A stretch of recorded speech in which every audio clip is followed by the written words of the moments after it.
Hi, everybody. Happy Tuesday.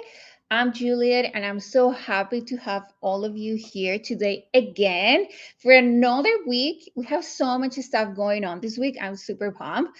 If you are watching us via LinkedIn, YouTube, you may be new about the band because ADP Liz, maybe you are part of Cherry on Tech job readiness space.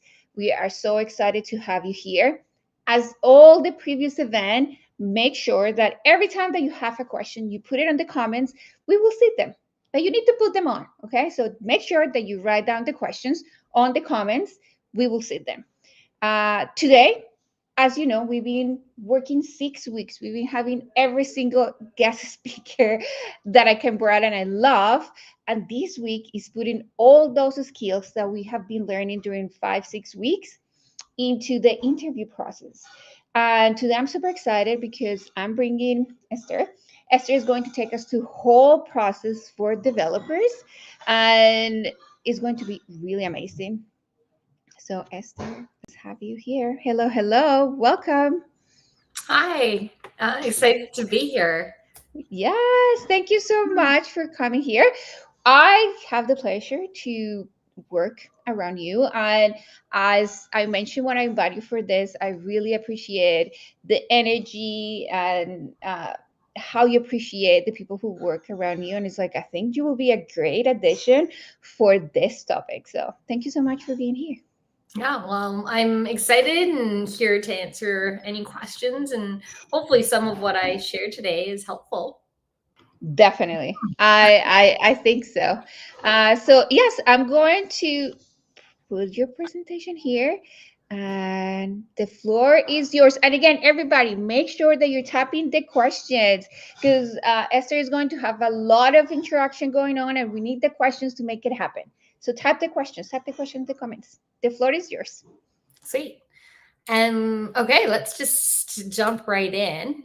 So today we're going to go through an overview of kind of what is hiring and like what does it look like to hire, the process, talk a little bit about the interview and some strategies and common pitfalls, and with some Q&A. So who am I? Why do I have any sort of insight when it comes to this? Well, a couple things. I am a parent to two amazing children. So really that's my first and foremost most important job. And then I am also a co-founder and COO of Boosted.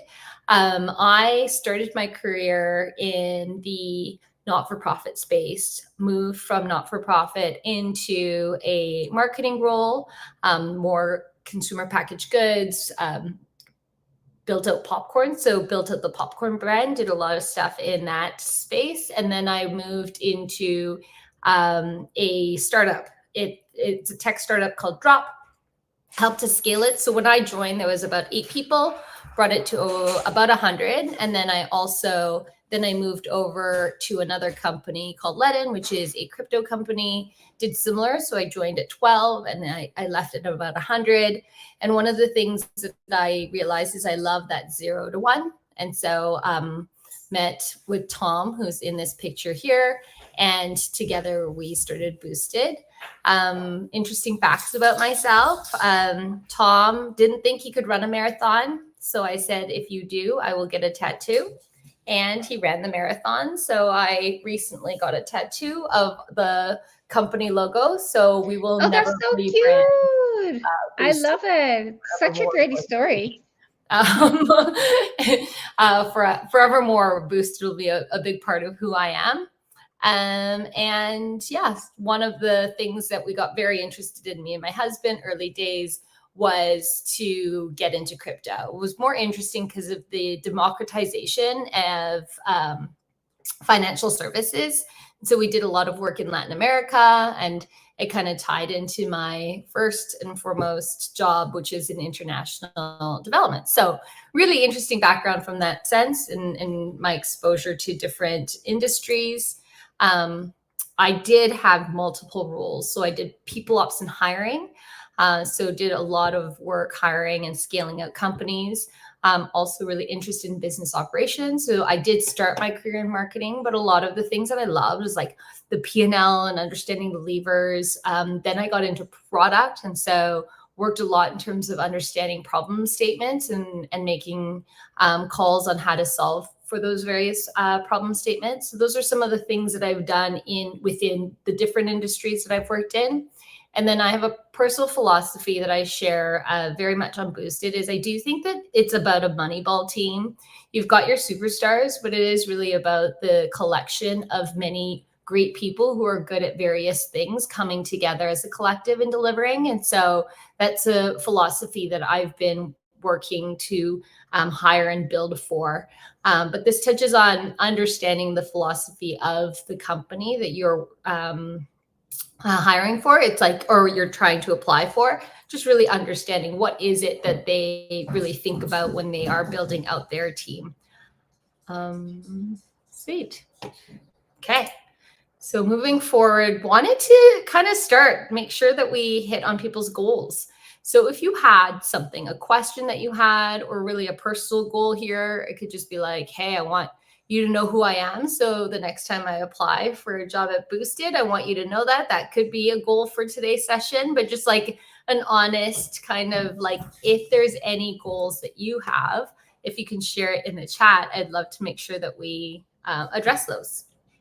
I love that. It's like, yes. Yeah, look at who I am. So, when you see a resume or me applying at Boosted, you know who I am. So, I'm going to share what people think about what are their goals today. I can share some of the cherries or participants in the job Mm-hmm. readiness.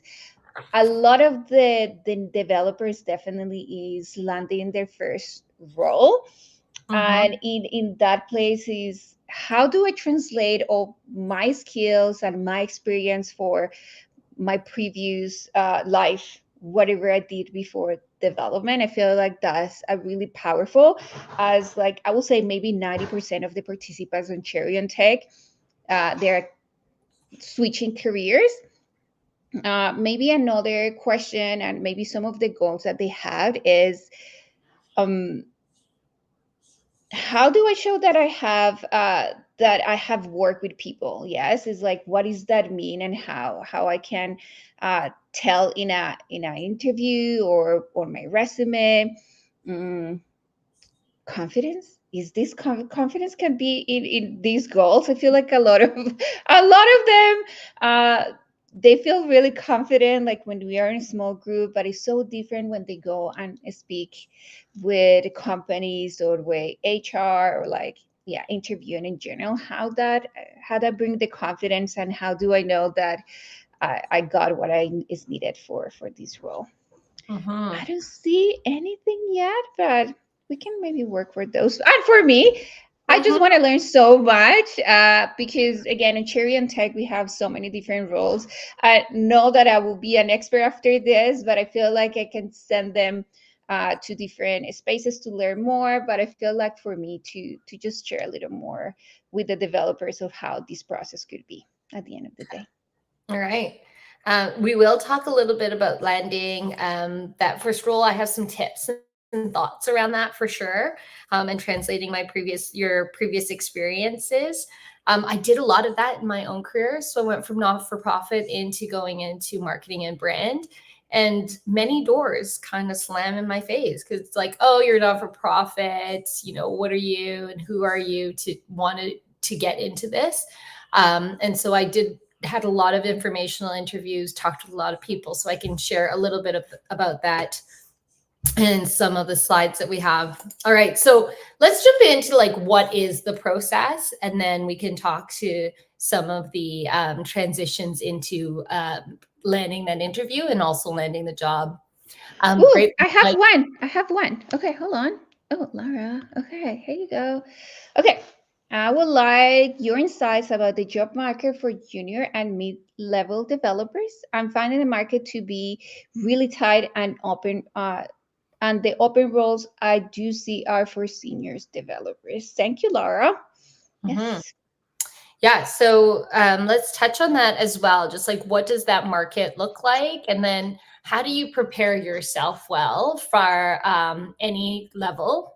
Even though you don't potentially have all the work experience, there are definitely tools that you can use to help level yourself up and also get in front of the people in different roles that can come and mentor you. So networking is a big part of that as well, and joining things like Cherry on Tech is a really good opportunity for you to get access into different job opportunities. So you've already done a really good step, which is to be a part of this conversation and to continue to reach out and talk to people. So really the preparation of the process. So we'll talk a little bit about understanding the job, and then the resume. So one of the things that it's really important is when you are hiring or trying to apply for a job, you do have to stand out a little bit. There is so much out there. And typically, when you are looking for a job, the person who's trying to find or vet that first individual is not the hiring manager that has a good sense of what they're looking for. It's usually a recruiter who is also recruiting for 5 other jobs, and they are looking at 500 resumes. So keep that in mind as you prepare for the process. Make sure that you're being very specific to what you want, who you are, and how you want to make that connection. With that, then the resume. So there is value in sending out your resume to many, many people, but having that customization and going deep on some of your top roles will be very helpful. And also reaching out and doing informational interviews.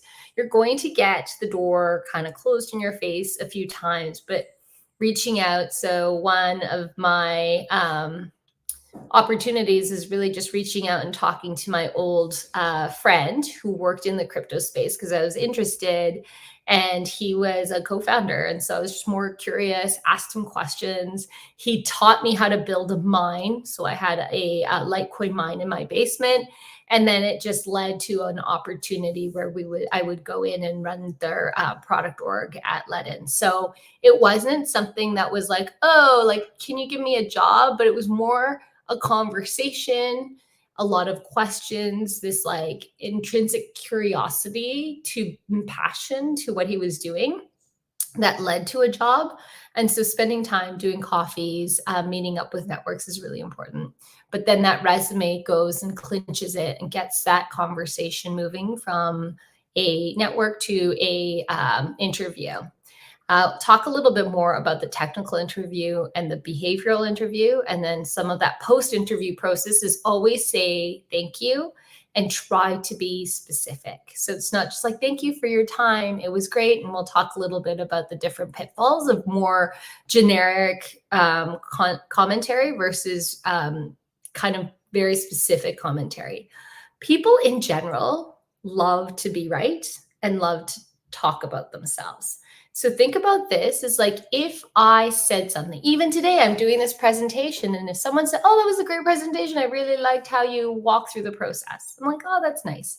But if someone said, hey, great presentation, because of XYZ, I changed this and that means so much more to me because it was like an actual conversation or some value that I have imprinted on somebody, right? So equally, think about the things in commentary that you find the most gratifying, and take that and use that as a lens to how you talk back to somebody after the interview process.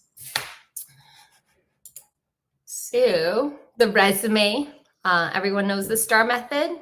If you know the STAR method, I don't know if you can react here. But if you know the I can STAR, see the reactions in the other side. If someone, I know, I share with everybody. I love this one. Yes, I do. yeah. I do. So the STAR method is important just to help people drive the so what, but it is that key piece. The person screening resumes are typically not the hiring managers, so try to make it so easy.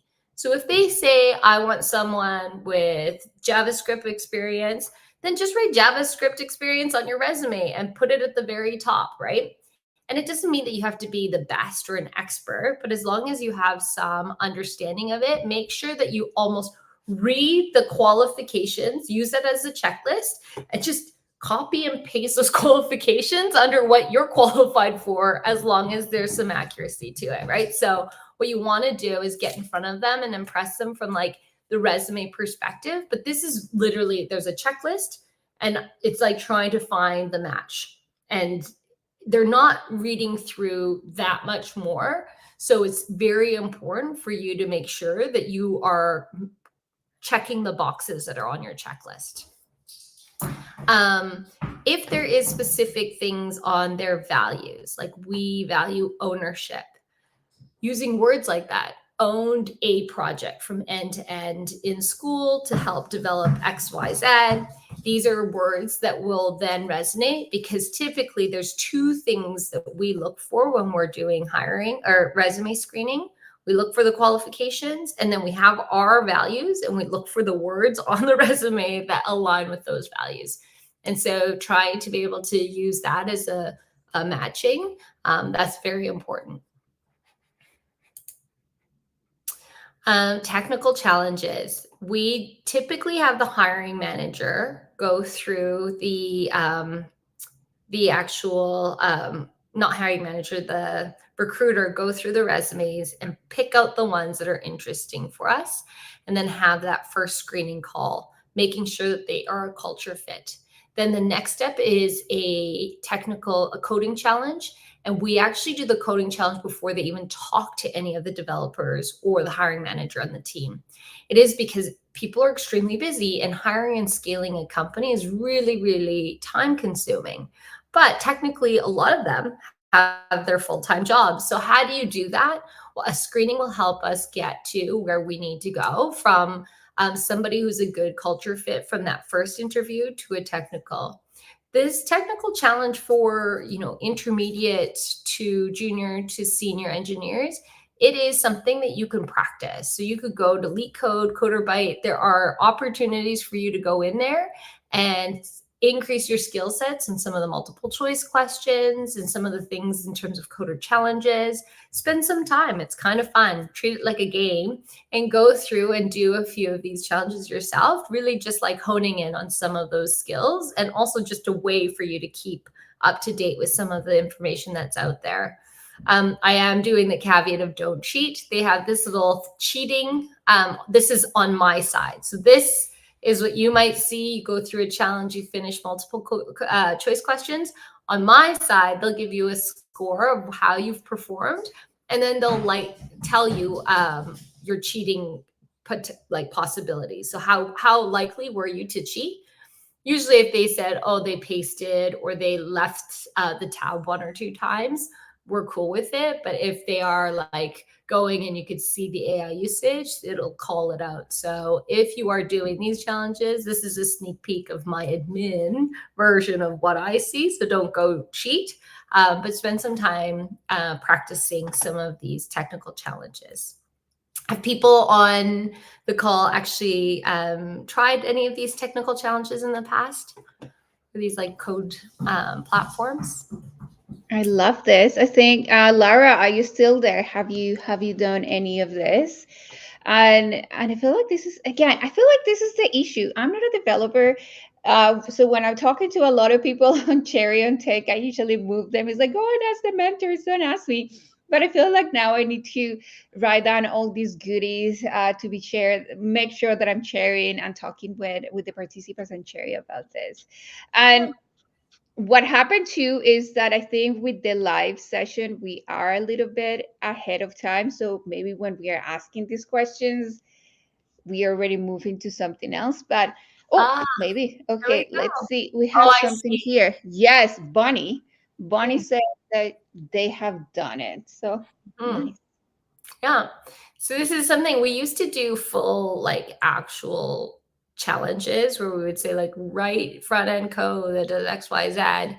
We found it hard to assess. So we've moved to tech challenges from recommendation of one of our senior engineers. And so this is kind of how we operate. But yeah, take a look at them if you haven't, and start to test out some of your skills. All right. Oops.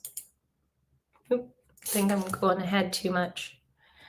Oh, technical. Sorry, this is very long. And I did chat GPT this, but there is like, how does Bill Gates interview? In early days at Microsoft, he used to drill them and drill them and drill them and drill them and drill them up to a point where they couldn't answer or understand why. And he did that because he needs to really understand that you get the concepts. And so be ready. Be ready. It doesn't matter when you did the project. It could be a school project you worked on, it could be your first days of a project. But being able to go deep is really important so that you can showcase that you weren't just like a cog in the wheel to the delivery, but you understood it. You were able to really provide value because you understood what the problem was that needed to be solved, and you had an opinion around the solution that you were presenting. The other thing he would do is provide a very complex problem in front of you and say, hey, describe what you just learned. And he would try to see whether or not they were able to communicate back very complex ideas in very simple ways. So think about the tech interview, not just about proving that you're very smart, but also about understanding how to communicate your intelligence in a simplified way that allows people to understand despite them not being as smart in any specific topic. So you might have an answer.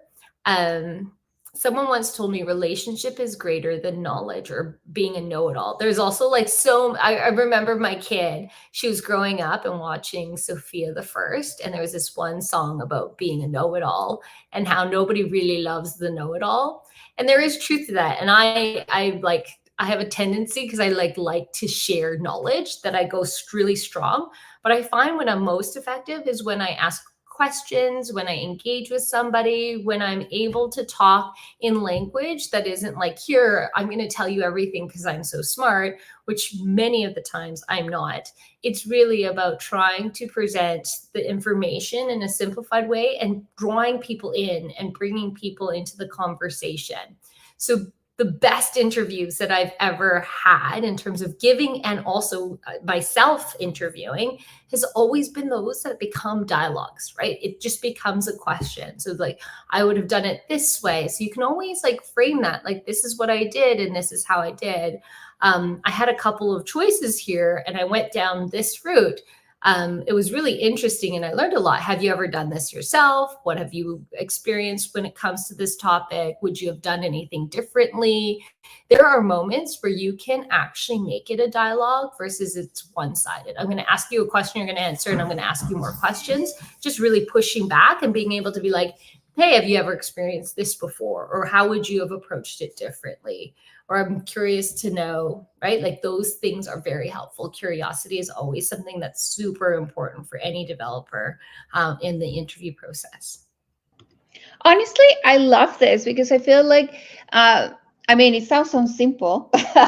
Yes, it sounds like, oh, I can just anyone can do this, and that's the true. Yes, is I feel like it's just, do people want to really listen to me just asking questions and being like open and just being myself? And I think, for Mm. someone like you that is like, yes, this is what we're looking, I think it's just giving people that confidence. It's like, yeah, I should just go and ask the questions and be myself, because at the same time, this is what it will reflect, someone being at work. Yes, and I feel like that's at the end of the day what you're trying to find is like, how is this person going to be working with me together in a daily day to basis, even though in an interview sounds so scary, and is, Mhm.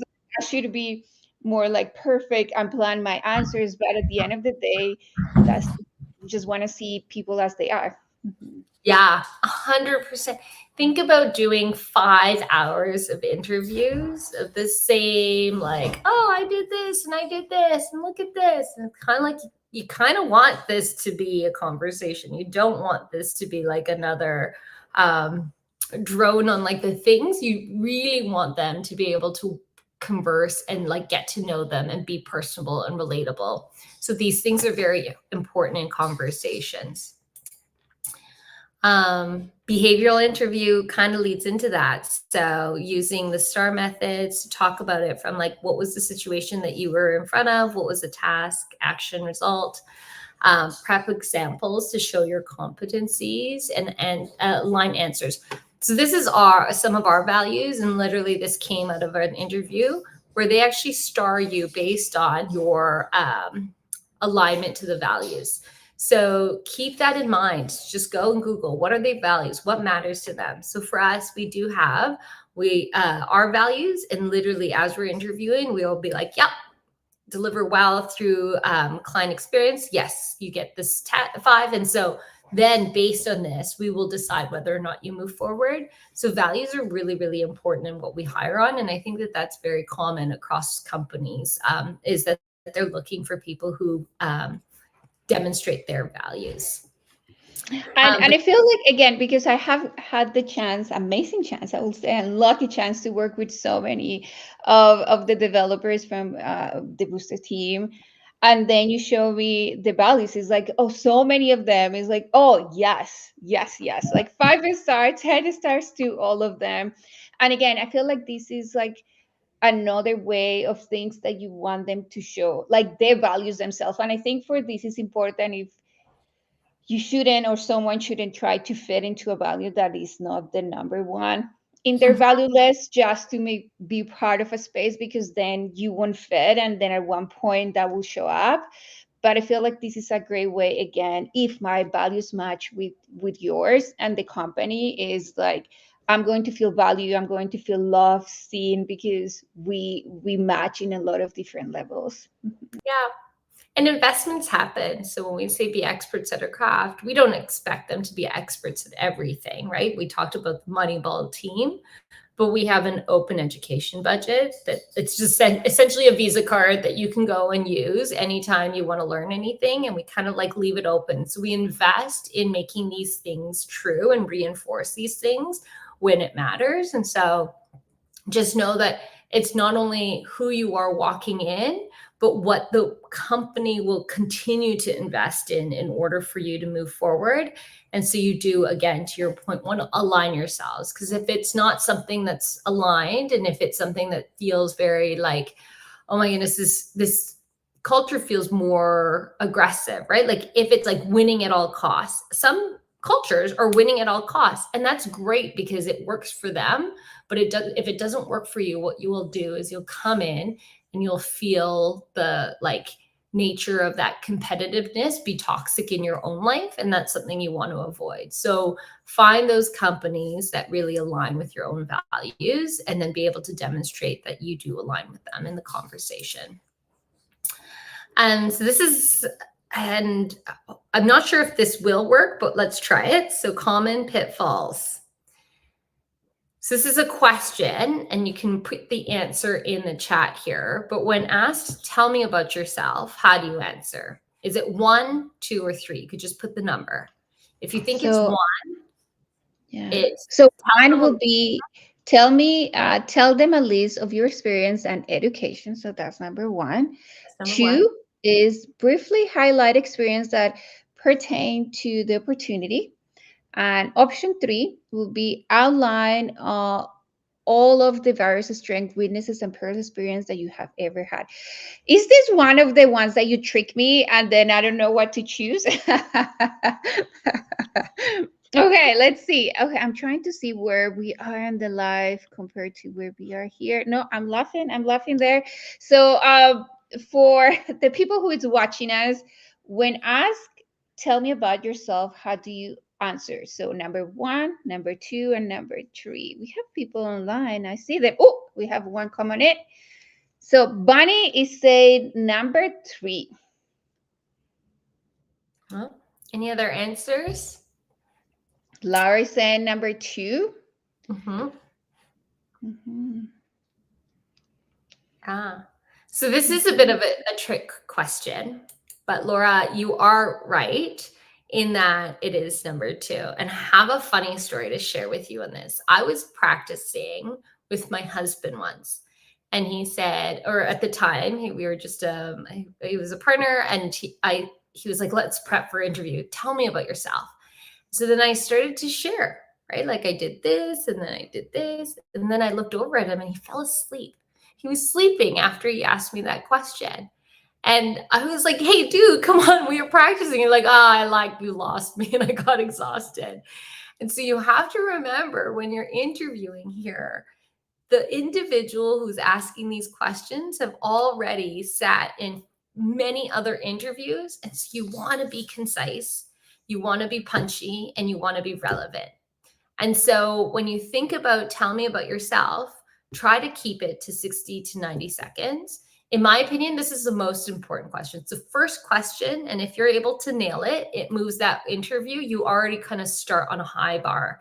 If you kind of go on and like for 15 minutes, you're sitting there telling them, oh, and then I did this, and then I did this, and here's details of this project. And then most of the time, the people who are sitting on the other side are barely lost and not understanding how it matches with what they're looking for. So keep it concise. Try to do this one. You could practice. You could almost guarantee something like this question will come your way in interviews. And so being concise, talking through your journey and almost like a story, but very specifically only talk about the relevant. They don't care which high school you went to. They don't need to know that there was like this award that you received unless that award is very pertaining to this job. They really want to understand how you got to where you are today in this conversation and how your skill sets help you be a better position for this role than any other candidate. And I So, feel like at this point, you explained it for the resume. If I'm getting to this point, I already know the job description. I know the company. I know exactly what they're looking for. And this is something like you were saying that I can practice with so many people and I could get the reaction. Is people falling asleep as I'm telling them this, or are they smiling and having a good time with me, looking at my eyes? So I feel like practice and matching those two will be like a great way. Yes. yeah. You can always find me on LinkedIn and ping me. And I'm more than happy to jump on a call with you and practice this one question and see how it goes and refine it and refine it. But this question is very important, and it's one I think that people, at least from the interviews that I have, this is where I either get lost or I lean in, is being able to answer this in that 60 to 90 seconds, being very concise and being very personable, but very relevant to why you are there in that room. And it gives you also a lot longer to talk about other things about the company. If you're sitting there talking for 15 minutes to answer this one question, you're probably going to get one or two other questions, and you've lost kind of your chance to hone in on the types of questions they're actually very interested in asking you. I love this. Yeah, like 15 minutes telling me how amazing I am. And I feel like that's what happened with so many people. And I feel like they want to just bring all the goodness and amazing and how they smart they are, like in one simple question. So I feel like this is like a good takeaway, something simple that absolutely everybody, like, doesn't matter in any role that you're applying for, that Mhm. they can take home. Yeah. Yeah. Next, when asked about your strengths and weaknesses, what should you do? You should be vague. Number one is be vague and say the exact words that are on their value statements. Two, be specific, add details to outline why they are your strengths and weaknesses. Or number three, say a weakness that is really masked as a strength, i.e., I work too hard. So is it one, is it two, or is it three? When asked about the areas of his strength and weaknesses, what you should do. Oh my goodness. I feel like people get so scary here. The weakness, yes. And the strengths. So come on, Bobby. Bobby and Lara, I know that you are our our participants, even though I see more people live. But what do you choose? One, two, and three when asked about if strengths. Oh, okay. Lara. Lara is helping us here. Ooh, Laura has Lara is say two, and Bobby say two, both of them on the same line. Okay. these are both right. So be specific, add details to outline why they're your strengths and weaknesses.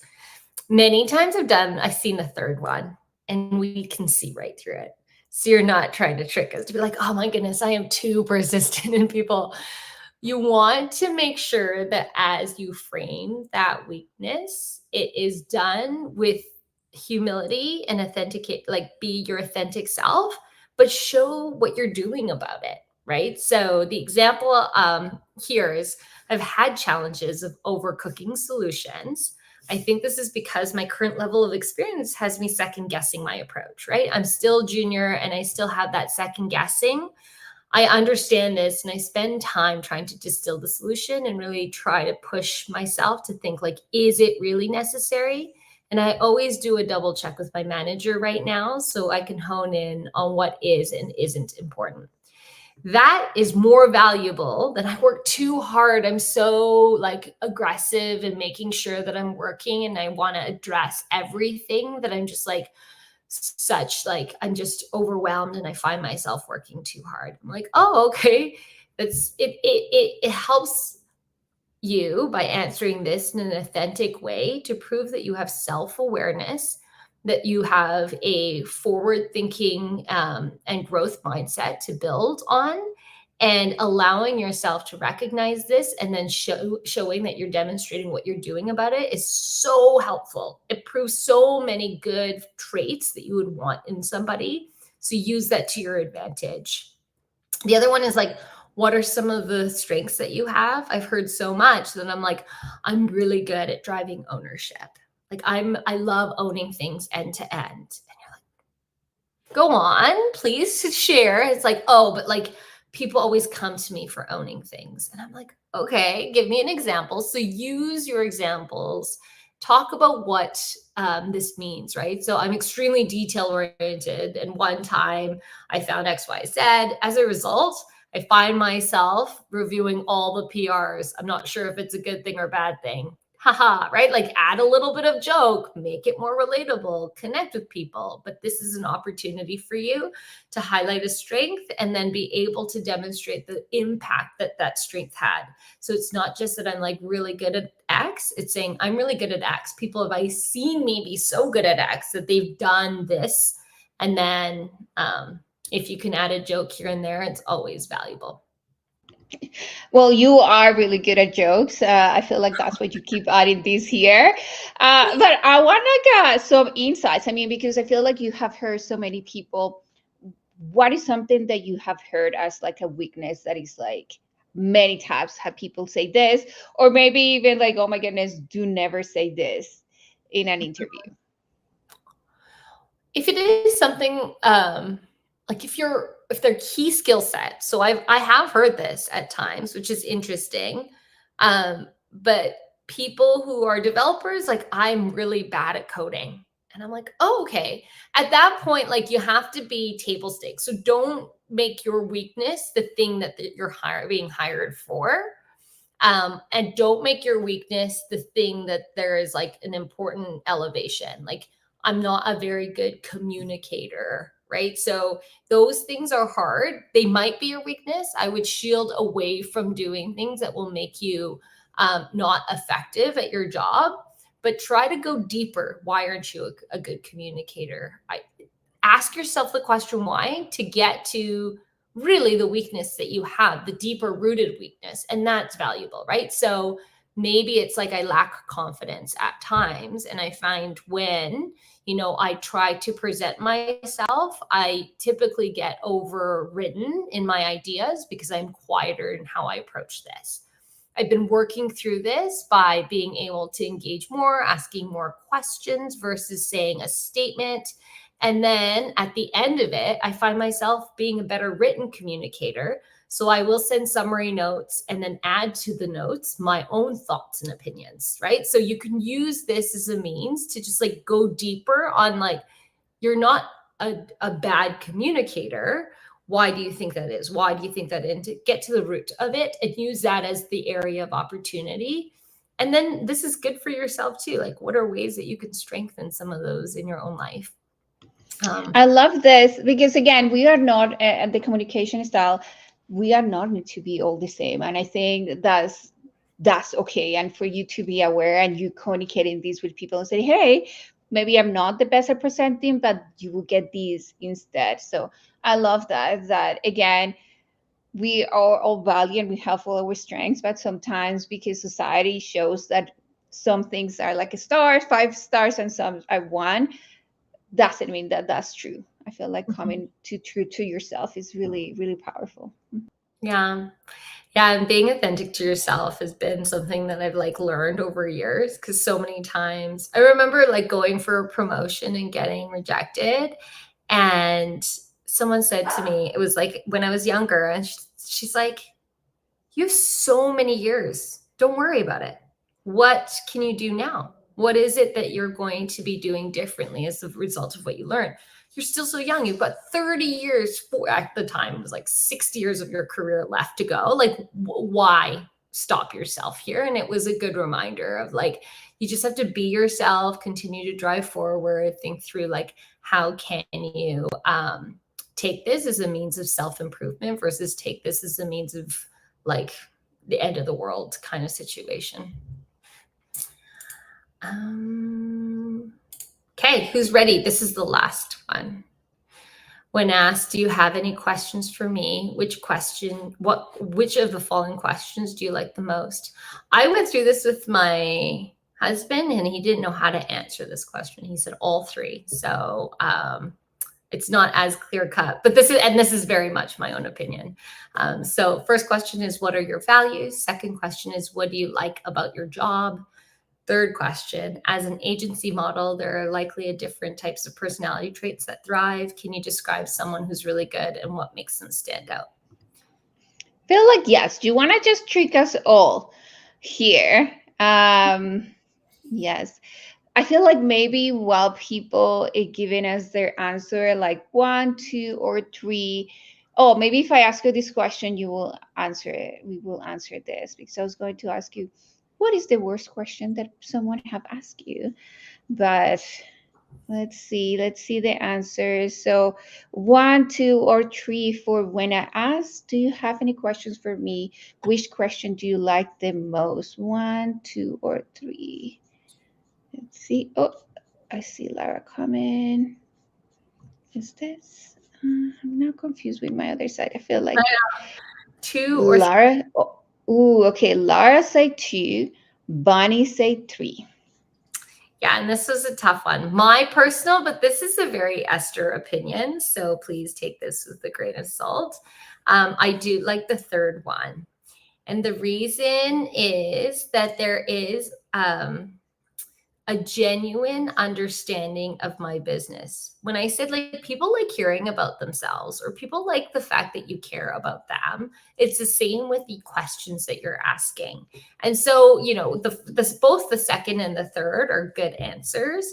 But when you are getting yourself prepared for the interview, trying to showcase that you really care about the company that you're interviewing with and that you've done some research and understand is very important. One example of an interview, we talked for the entire interview, and at the end, she's just like, well, how do you like being an SEO company?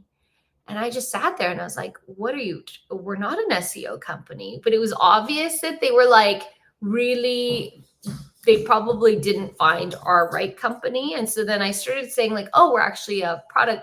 And I'd mentioned it a couple of times through the interview, but they were so like already prepared with the things that they were going to say, despite me explaining that we were not an SEO company at the very beginning of the call. They knew and wrote down this question like SEO company. So that would have been a really good example of what question was one of the worst, is that they didn't listen to any of the conversation that led to, and then they weren't able to quickly understand like, oh, this is a bad question, don't ask that, is this an SEO company, because she obviously is not working in an SEO company. So it is important for you to like adjust yourself based on the interview. Google them first, understand what their values are. That's what I find, like when people are like, what are your values?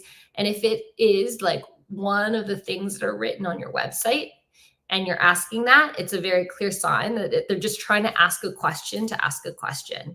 And if you are genuinely interested in the role, what questions come to mind that make you want to know more? Like, What are the people on the team? What do they like? How do we collaborate? What is, so talk through it. Think about your own, like, don't be shy here, and think about the questions you really have in order to nail a job, but also in order to be happy working at a company. What would that take? And make sure you're asking questions that align with that. So being genuine is very important. Doing your research is important. And don't be shy.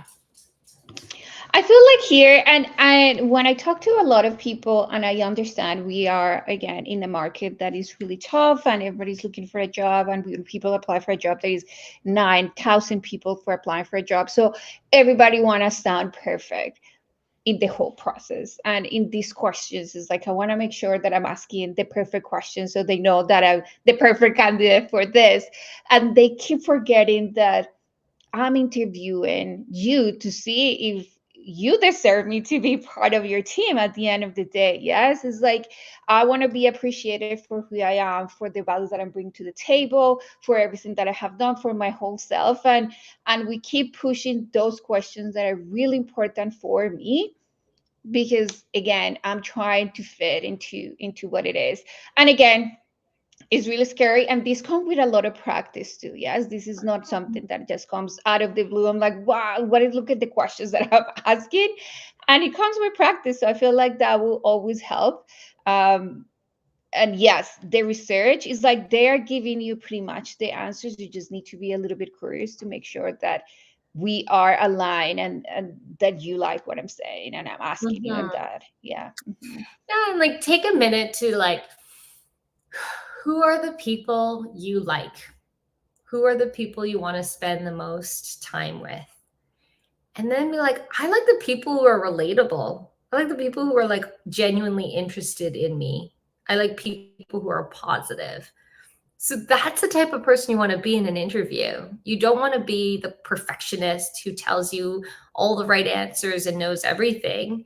In fact, those people you might not want to spend time with. So relationship is greater than knowledge. One of my most influential mentors in life, who I love and continue to follow and love so much, she told me this once because she could tell that I was like trying to be perfect. I was trying to put myself in this light that was like always the one to have the answer and always the one to like know everything. She's like, nobody actually wants to know it all.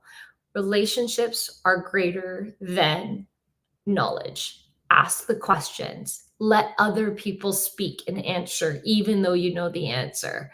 Make this a conversation. Reach out, be vulnerable, be genuine. Those things drive influence way more than knowing what the answers are. So, that like moment of just taking a breath, asking them, right, and connecting is really important. Look at World of Flood Code is relationships greater than knowledge. Love it. Yeah, people is taking it. Yes, love it. Okay. Sweet. So some common questions I've had: negotiating salary. That's an interesting one. There are many resources out there. Do your homework.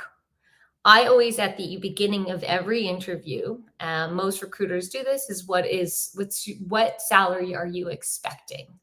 And so it's kind of a like, you're just like chicken and egg then. You're like, I don't want to say a number because I want them to give me a number so then I could either say yes or no to that number.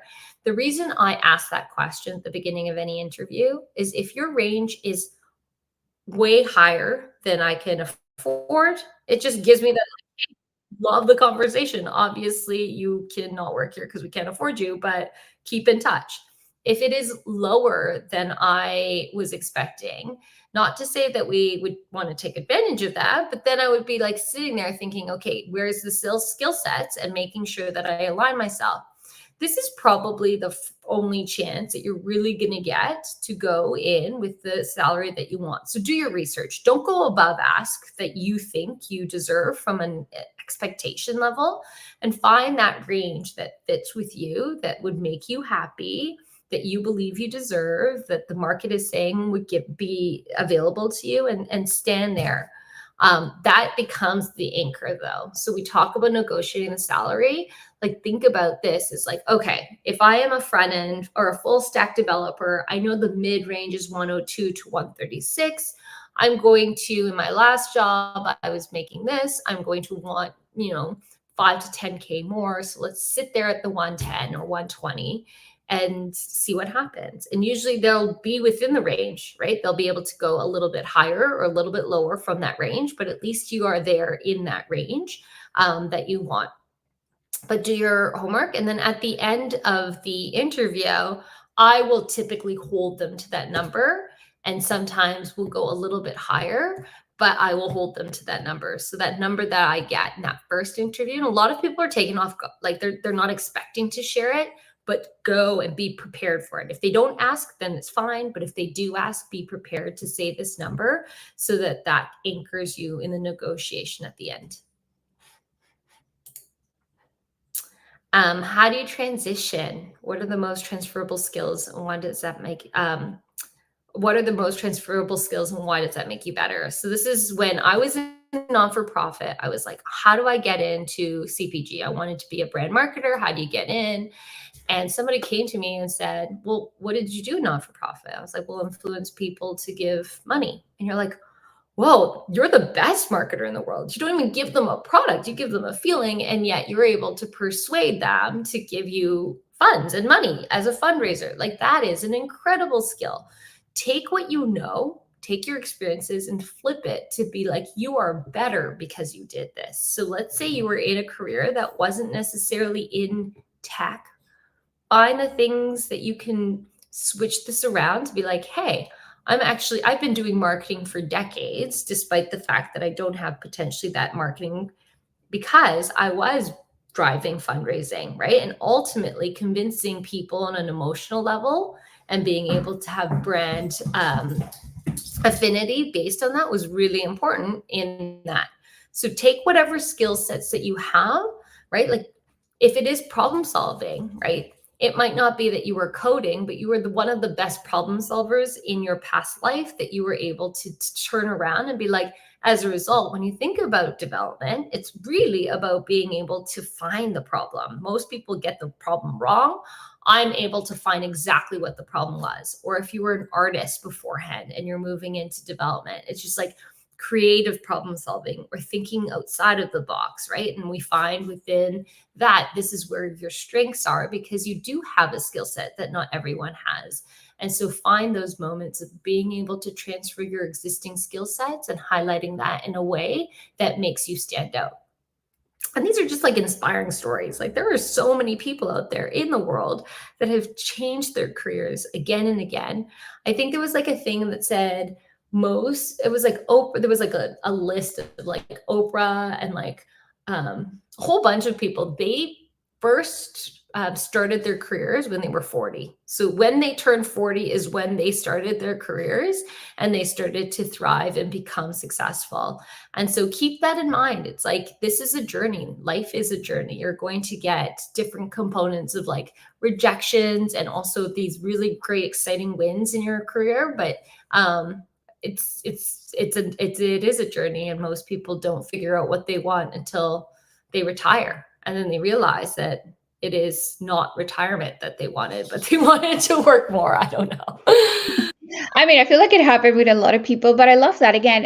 Like mentioning, like a lot of people, all the participants in Share and Tech, they are mostly 90% from a different field, and you're switching careers into something new. And most of them, they have years, if not decades, of experience. So is this people that are bringing so much into confident experience, but sometimes coming into new spaces is scary and is like, oh, I don't know much. And I feel like an example that I always put is like, all of us, we are born with a toolbox, yes, and every time that we learn something, we put in a toolbox, yeah. So if you're changing careers and you've been working or you have 34 years, that toolbox, it has so many things. And Yeah. if in my example as a designer, maybe my tool of designer as a designer is little, but if you see everything else inside of it, I have so much. So we keep forgetting about that, and I just show my little tool, my little tool of design. So of course, if that's the only thing that I'm showing, it's little. So at the end of the day, we are humans that have a run of things. It's not just a single thing. So Mhm. confidence is such a big one. Yeah. Yeah. There's a question here. They're paying me less than my previous job. Would negotiating my salary will be an issue? Um, If they're at the stage of salary, it means that they love you. So don't hesitate and ask, right? So it would be like, hey, I really love the job, specifically love talking to you on this topic. And go deep on this, or what you loved about the interview process. I was really hoping to at least exceed what I was making in my previous job. And so, is there an opportunity to think and get more than that, right? So, you should always ask. You will never get an opportunity to set the bar like you are during that first like salary that you're getting. And usually, salary negotiations are much harder after. So, don't hesitate to ask, but just give them an honest opinion on why. I actually make it like, for me, it's always like, what are ways that we can bring you at least in a better salary range than you were before. We always have to be careful with that from a people operations perspective, but it is really intended for you to continue to grow and build on that. Wow, we are getting almost to the end. Oh yes, I think there's some articles that I love, so I'll share the deck, or maybe you can share the deck after. Yes, But these are some definitely. great blogs and things that you can read that I really enjoyed. And Mr. B. So questions. Questions. I love this. Thank you so much. I feel Hmm. like all the questions that I gave you, you have pretty much gone to those, but I want to give the opportunity. We have a couple of minutes to go for people to write them down. So please do. Oh, okay. We have Laura. Did we answer Laura's question? Let me go back here. So we'll like your insight about the job market for junior and mid developers. I'm finding the market to be really tight, and the open roles I do are only or mostly for senior developers. Hmm. Yeah, for junior and mid-level developers, I find the best places to look are places that are situated to help build. It's almost like the bigger companies, like the Metas of the world, larger companies, because they have the infrastructure internally to help. It's almost like an extension of school, right? So you want to go to places where you could be mentored by developers who have been there. And sometimes if you go too small, then you're responsible and you have to learn on your own, which is great. Sometimes smaller startups, but you just have, it's a little bit of like your education and your learning and growth can happen with people who are coaching you, or it can happen by you doing it yourself. But it is just a different approach. But I would start at some of the larger companies and see if you can find mentors. This one too, networking, right? Like go and talk to people. Like I'd love to just pick their brain. Let people tell them about themselves. That's it. You just call them up and let them talk about themselves for 30 minutes. And then you say, thank you so much. And then you share a good thank you email that was obvious that you were taking like really deep, good notes and that you were thinking about it. And usually that leads to another network, and a job at the end of it. I love this. I feel like it's something that you mentioned so much, and we have talked about this in the last 2 week, and it's something that I keep sharing with people as one of the most powerful tools right now is networking. Uh, it comes with a lot of practice. You don't get networking just because you're thinking about it. You just need to practice, but it's going to help you so much in how to Mhm. answer questions, talk about you. People is going to ask you, who are you? Tell me about yourself. So you get to practice this question many times in different spaces. We have one more question World of Lead Code. Thanks. I also want to know, where should I find the job site, or should I go to freelancing, Upwork, etc.?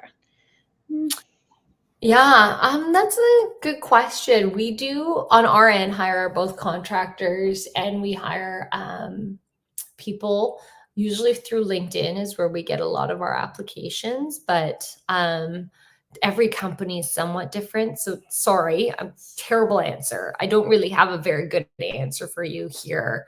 But reaching out, so this whole freelancing Upwork, my co-founder, he actually, we connected because when he was 14 years old, he emailed every founder in Toronto and asked like, hey, I just want to learn more. Can you teach me? Can you help me? Can you take me under my wing? And so my old CEO, his name was Derek, and he worked at this company called Drop. At the time, he started this company called Toonsy. And so he brought Tom when he was 14 under his wing, and the two of them like did a whole bunch of random, like they just built random stuff together. And he started to work through this, and then he demonstrated his curiosity. He then moved to work with Michael Hyatt, who is part Blue Cat, one of he was on like Dragon's Den, one of the like very successful Canadians in overall. And then he and then Tom moved in university to go straight to Coinbase, and then he's built out a company called Float. So it's a finance. So like if you think about his journey, a lot of this is just like being willing to listen to the no and understand why, right? Like that's the worst that happens. You go out there and you get rejected a few times, and then you just show your determination and your persistence and you keep going at it. And the worst thing that happens is they say no to you. Okay. Yes. Love it. Thank you so much. This is so good. Uh, we ended up using the whole time, so this is perfect. Again, I'm going to put all the information from the presentation here, but Thursday, we are going to have Daniela. She is a consultant for a hiring agency, SALT. So if you want to know more about hiring, where to find the jobs, and Daniela is going to help us. And because it's so stressful to apply for a job, and the job interviews is lengthy on Friday, finishing for the job readiness is going to help us how to feel better about ourselves, how to feel confident. So we're going to finish in a high note for the job readiness. So Esther, thank you so much for Yes, this. thank you Love for it. Love having it. me. I Thank you really so much. appreciated again talking about myself, right? People love it. Love it. Yes, love Thank it. you Thank so you much. so much. Bye, Bye, everybody. Thank you everybody. so much.